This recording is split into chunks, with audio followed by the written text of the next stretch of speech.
Welcome to Locked In. Your subject for this video is the intense situation at Ohio State football. I think it's a well-documented fact. Whether it's fact or not, we'll find out that Ryan Day, despite lots of success in Columbus, is coaching for his life in the 2024 season. So, when you have a man who is in a position of coaching for his life, and he has what seems like unlimited means, what you do is you go buy as many weapons as you possibly can. And that's exactly what Ryan Day has done. And good for him. Tonight, what we want to talk about specifically is the quarterback situation at Ohio State. We believe Ohio State comes into the 24 season having easily one of the best teams in the country. They have a great shot at winning a national championship. But they got to get there, and they got to get over Michigan, who they've lost to for the past 3 seasons. Myself, I believe that much of their success will ultimately rise and fall with what they do at the quarterback position. Defense is going to be solid. They got a lot of key pieces coming back. In fact, they've got, seems like almost everybody coming back in a lot of ways. But what are they going to do with this quarterback position? So tonight we're going to feature the 3 guys at the center of what's going to be the hottest quarterback controversy in college football. We're going to look at Will Howard, the new transfer. We're going from Kansas State. We're going to look at Aaron Nolan, the guy who's there, who seemed to be the heir apparent. And then we're going to look at the ultimate wild card, Julian Sayin, who transferred in from Alabama. Going to look at film of all 3 of them, talk this situation over, and see where we come down at the end. No matter what happens, it's going to be interesting for Ohio State. Chance, where are we starting? We're gonna start tonight with Mr. Will Howard. Right. Mm-hmm. Yeah, Right. yeah. Let's start with Howard. Start with Howard. This guy coming from Kansas State. I think they paid around $1 million just to get him to Ohio State. So I mean, they're pouring some money into it after Ryan Day had stated that he's already having to spend over $13 million just to keep his roster intact, and that's without transfers. So I mean, you add him, Caleb Downs, Julian Sayin, even more transfers. Their roster's up to about 22 million, probably, if you had to guess. So I mean, Ryan Day is shelling out all the money here, along with Bill O'Brien. So I mean, let's see what he's going to do with Will Howard and what Will Howard can do for him. So I'll just begin by saying that the biggest, I think, feather in the cap for Howard, he's had success as a starting quarterback. He was with Kansas State, did a pretty good job.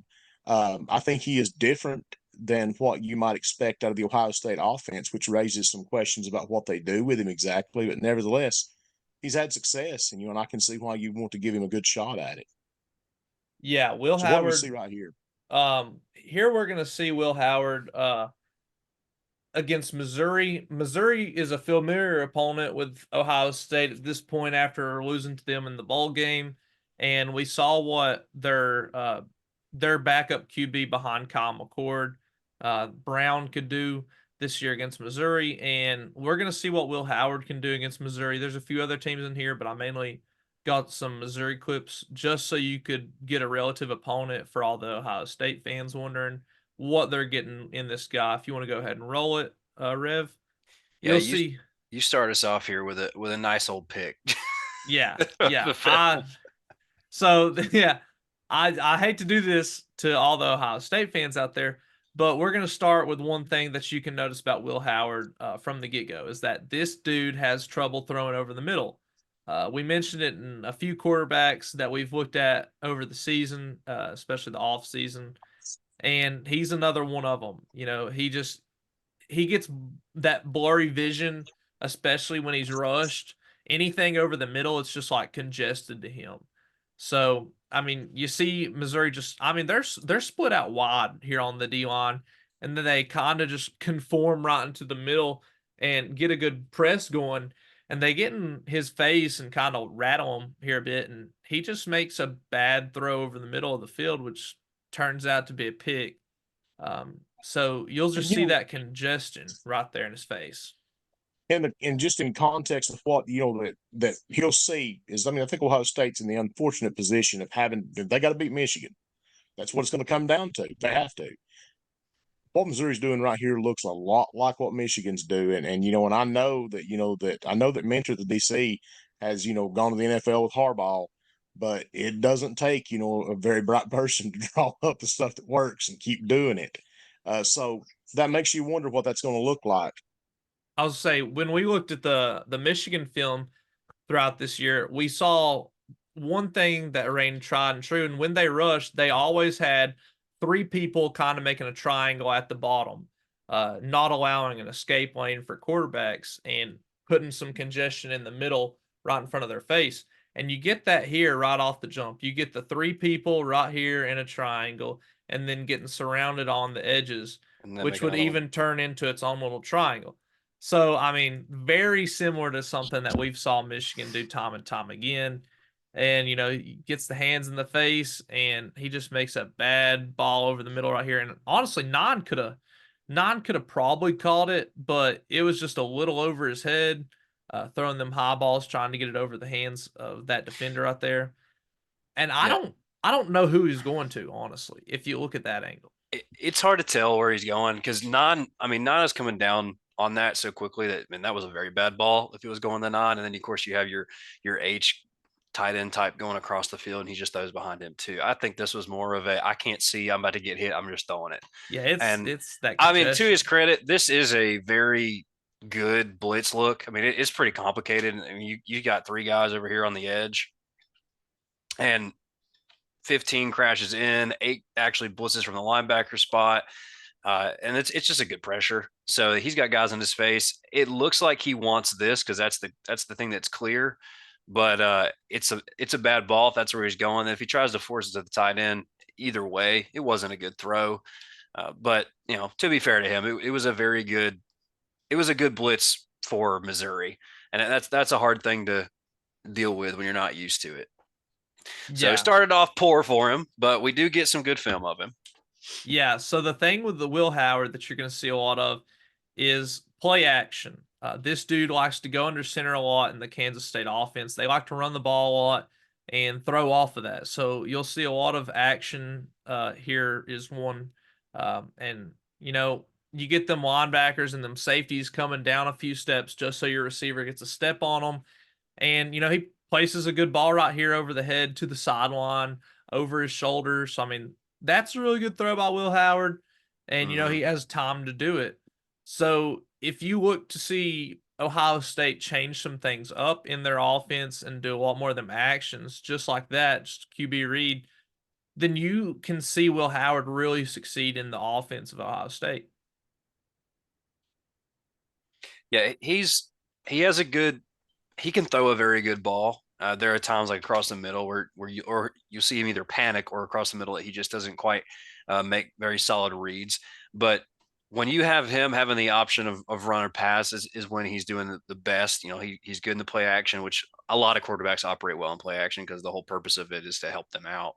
But then also like that read play that we saw where he just took it up the middle and he went and he got a touchdown off of it. And then this one, he makes that out throw.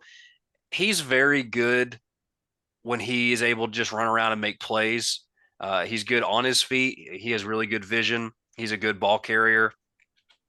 Like as this film keeps rolling, you'll see that pretty frequently where he's pulling the ball down to run it, and he gets a lot of first downs, a lot of touchdowns with his feet, and then also he's still proficient in the pass game. He's just a different kind of quarterback than what you normally see at Ohio State, which is why I think as we go on and we talk about this, he's just a different fit for them. He's not one that I think any of us would say is their type guy, and it was a weird pairing. I get when he entered the portal, he was probably the best portal quarterback for them to take as far as just rankings go. But for him going there and them picking him, it was a weird match because it's just not typically what you see Ohio State want to run. Yeah, but you do see the mobility of them, and that is Yes, something that you can look forward to as an Ohio State fan. I know that's something that Ohio State usually likes to have, and you didn't really see that with McCord there last year. true. You saw a true pocket passer, if we're being honest, and not that great of one. He couldn't really extend plays on with his feet. He couldn't really scramble and make some ground, get some third downs for you. But with Will Howard, he can stand in the pocket and make a pass. He can run play action. He can do read options, and he can just run the ball like a running back. And I mean, he's not small by any means. Mm-mm. Yeah, this guy's got a lot of Well, talent. Go ahead. he's also got the confidence to sling it. I mean, Mm-hmm. that's one of the things you see in just a couple of these more recent plays that we've shown. He makes the throws, and I think that Yep. that's one of the things that you have to have if you plan to win big games. Is you can't have a cautious guy. You don't want him making mistakes, but Howard is pretty conservative with the ball. He puts it where it needs to go, and like you said, I mean, he can affect the game with his feet, and that's something I think that Ohio State needs. I don't think it's so much that something is it's a luxury. I think it's a necessity for how they want to run their offense, because I think that it hurt them this year not having that. And and if Howard is a starter, he can bring, like what y'all said, he can bring that to the game, and it makes your offense that much more dynamic. Yeah, he is not scared to throw this ball in contested spots and in some heated areas. He will throw some picks every now and then. He had a couple games where he threw, I think, multiple, but he can make the throws that you need him to make. He makes plays like this. He extends plays. That's 3rd and 7. He goes down and he gets enough to extend Extend the this drive. Yeah, Right. he has drive extender plays, which I Yep. mean you didn't see a lot of with Ohio State last year. And you also saw a lot of Ohio State throwing outside the hashes. That's where they love to throw last year. But I mean, I don't know if that's a Kyle McCord thing or an Ohio State thing. I'd say it's more of a Kyle McCord thing because Will Howard is able to throw it up the seams pretty well. Not as much the middle of the field, but like the seams on the hashes where it's more inside than it is out. And, you can really hit the heart of a defense, especially if they're in cover 3, man coverage sometimes. If they're not in cover 1 man, but cover 2, that could really help them out there. And, honestly, it's mainly them up close across the middle throws that he'll have trouble with, Yeah. especially on blitz pressures. And I know this play right here is choppy, but this is just an example of him stepping. He steps through this pocket with the pressure coming around the edge on both sides. Pocket feels, he feels it collapsing, steps up and extends a play. It cuts right there. But you still see him extending the play, eyes downfield, stretching this out, trying to make a play, finds his guy in the back of the end zone. So he does a good job of extended plays with his feet and then still sometimes throwing the ball downfield. But again, when he finds his lanes, when he sees some open grass in front of him, he is going to tuck that ball and go and live to fight another down. A lot of times it's 2nd and 3rd down where he's getting first downs. And I really do like that about him. He's very heady about that. He knows when it is acceptable to run or when he needs to run the football. Hey, instead of forcing this throw here that is maybe a lower percentage throw, so not a good chance of getting that complete, I'm just going to use my legs and I'm going to get this first down. That way I can have more shots at it, down the drive. Yeah, one thing I want to ask ahead. this, and I mean, and maybe this is pushing it forward a little further than maybe we want to, but as at least as Chance and I know, one of the games just on this channel that we picked in the bowl season that was, I think some people were surprised by, was Georgia Tech handling Central Florida. And the argument that we made for that was that it's basically Big 12 defense.